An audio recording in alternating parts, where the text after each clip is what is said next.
Okay, I will change it. I put some previous IP here, so I'll change because they changed. Let me try here.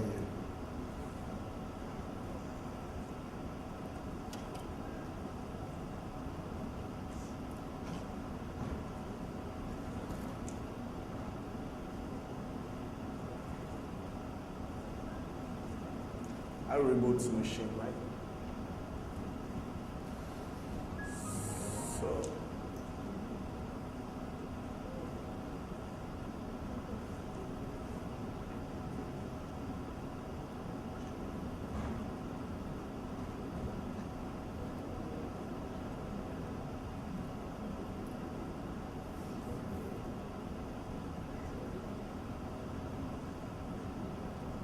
Okay, while it's rebooting, I will show you, I will talk about this stuff. So continuing, or it was to continue.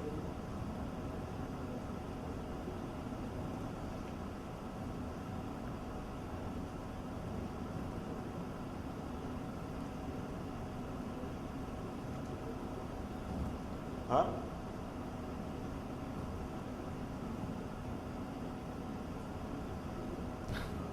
So that nothing wanna works with me here.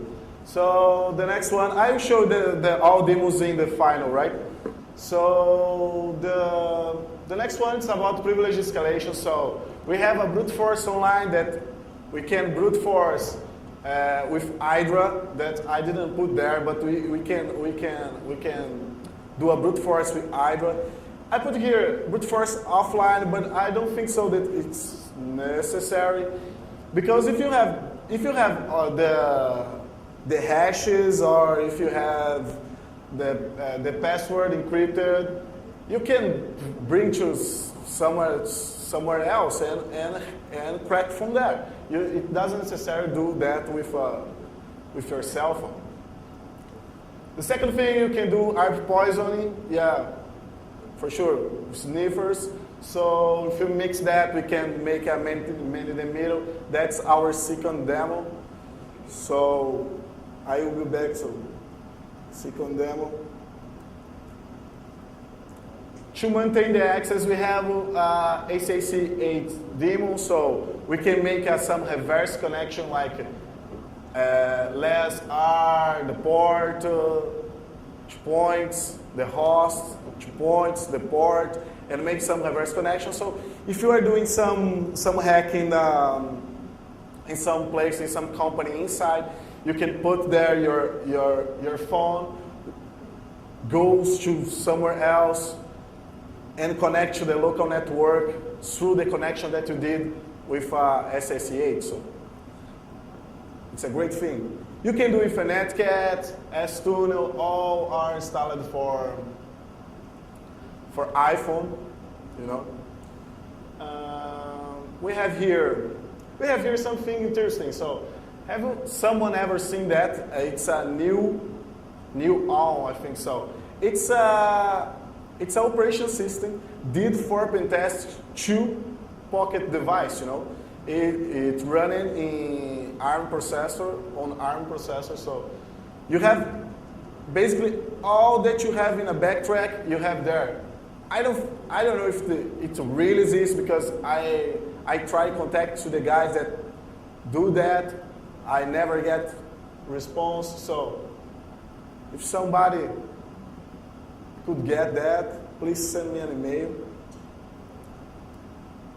So what else? I just showed all, not all, but last one, pen test steps, all the pen test steps you can do with your phone. So what else? The first thing that we note when we're talking about hacking with a cell phone or any gadget, it's the connection. We have wireless connection. Everybody wants to crack it. Everybody wants to hack it. Everybody wants to map it. So we have here some tools that can make it easier for us. So Barbello, it's for Symbian. It's a Wi-Fi scanner. So if you If you have a Symbian, you can install Barbello, and if you have GPS in your phone, you can map that. It's just map, right?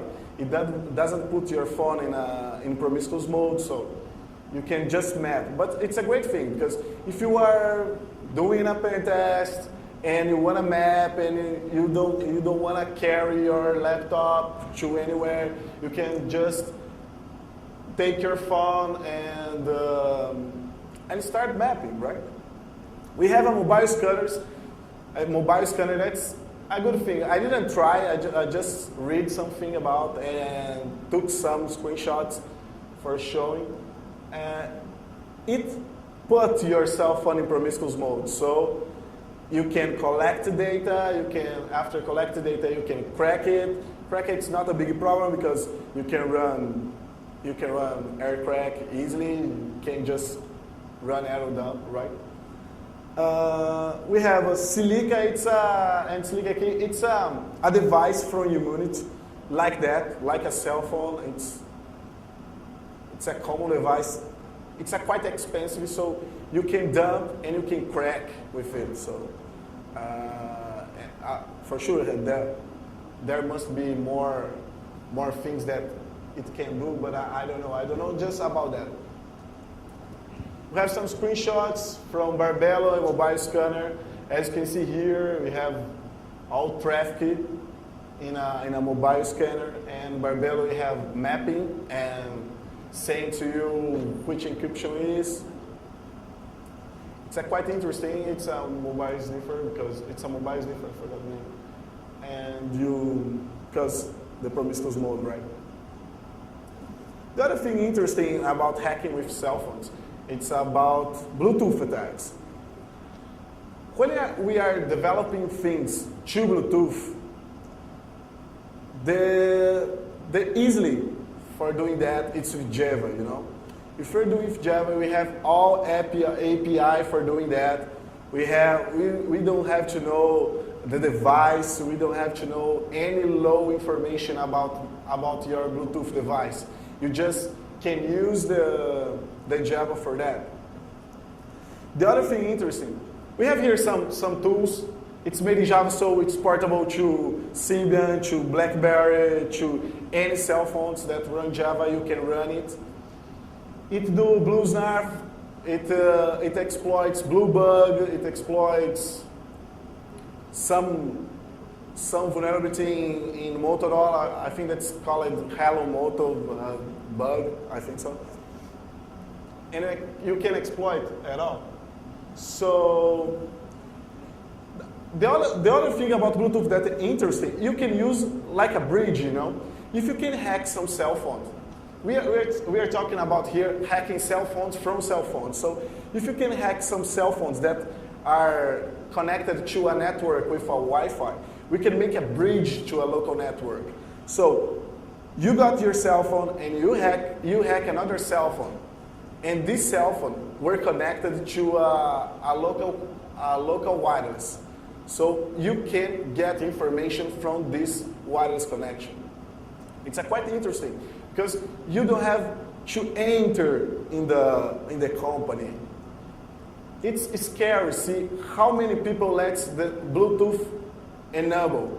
Even they never use that, but people, it's used to let the Bluetooth enable. And with that, we can do our attacks. So here's some screenshots from Bluver and I forgot the name, BT browser, you know. You can, in BT browser, you have all information that you can get from a Bluetooth device. In a Bluver, you have the exploits, all done in Java, so you can, again, you can run in a Windows Mobile, you can run in a BlackBerry, you can run in everyone. So I talked to you too much about, and what about imagination that I talked to you before? So I have some attacks it's not an attack, usually, it's some ideas to attack. Here, we can see something. Pretty cool. We have this, I think that's the same that triggering from the new iPhone, but I don't know certainly. It's a joy spot. It's a program that we did to share your connection, GSM connection, under Wi-Fi. So you can set the SSID, you can set the encryption. So if I'm here or in another place that has some SSID like hack in the box, and I put hack in the box, do you have doubts that someone will connect, even being an ad hoc connection? For sure will connect. So we have here an idea to make some rogue access point. This is quite interesting. So I don't know if you watched the presentation about sniffing keystrokes from the Italian guys. The thing here is we have microphones. If you pay attention in their presentation, it's about a laser microphone. But we have a microphone here, or we have a Bluetooth microphone. If you put or let your Bluetooth device or your cell phone with mic turned on, we can put into a wood table, and you get the sound from the keyboards. And mixing with the attack that you can analyze the spectrum of each key, you can actually sniff the keystroke. I did some tests, but I don't know exactly how they analyze. I didn't want to waste my time. So, and they did already. So if Andrea and Daniela can give a shot about that. We have SMS attacks. I don't know if you watch some presentation in a Black Hat about SMS attacks from Luis Miras and Zenelec. I had the pleasure to meet them in Brazil and in the United States. They did a great job about SMS attacks. You can spam with SMS, you can send some application under SMS like your carrier.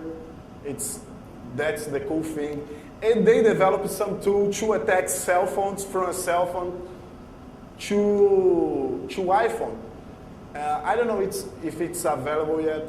So you can hack some vulnerabilities in Android and iPhone, in the iPhone. You can modify the PDUs to make the SMS. You can make a lot of stuff with this tool. It's pretty good. So, you want more? If you want more, if you code, just develop. We have, as I said before, we have SDKs for everybody. We have kits. Now Microsoft must be incentivizing everybody to make softwares for Zune ID to compete with iPhone and iPod Touch. So we have a full SDK available for everybody. So if you want more, just develop. Let's see if I don't want to.